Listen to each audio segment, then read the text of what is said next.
Hello everyone, I hope you are well. Today's video follows on from the sessions I did with Cameron Hirsch Shifu, and in today's clip I ask him about the fundamental defensive tactics of Praying Mantis Kung Fu. There's some very simple but very effective strategies within this, and I think you'll all find it quite interesting. As always, if you enjoy this, smash the like button, click the little bell thing so you get notifications, and have fun.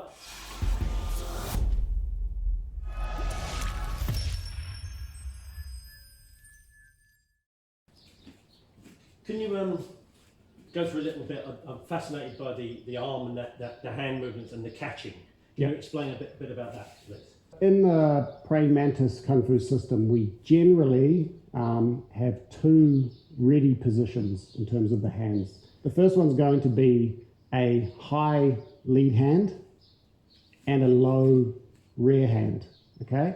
And you can use your fist or a palm. So we incorporate a lot of palms into the system, and that comes from the iron palm, which is incorporated into Mantis. So using both sides of the hand, the yin and the yang of the hand. So that way we can hit with the rear side of the palm, but we can also hit with the palm of the hand. So you can use a higher rear hand. So this is covering your upper region. And the lower rear hand obviously is going to protect your groin. And you still want to use your legs for covering for any sweeps and kicks. The rear hand is going to be near your elbow. And this is because we want to use the ability to go up the back of the hand, the lead hand.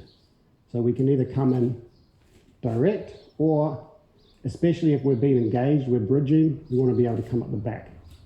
And the lead hand is going to be off center. So we're not holding our lead hand in the center, we're going to hold it off to the side, because we want to lead you into this position so that then I can attack. So it's part of the strategy is to basically preempt where he's going to strike.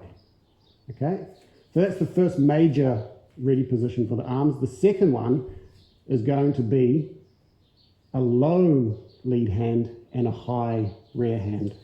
And again, this is preempting his strategy, because we use a lot of strategy theory in Mantis. So by having a lead hand here, he might want to attack that hand, and then that's when I can use my soft and flexible elbows to attack. Okay, so again, the rear hand is protecting the upper region. The front hand is going to protect low. And then from there, that's when we start to get into our Mantis techniques.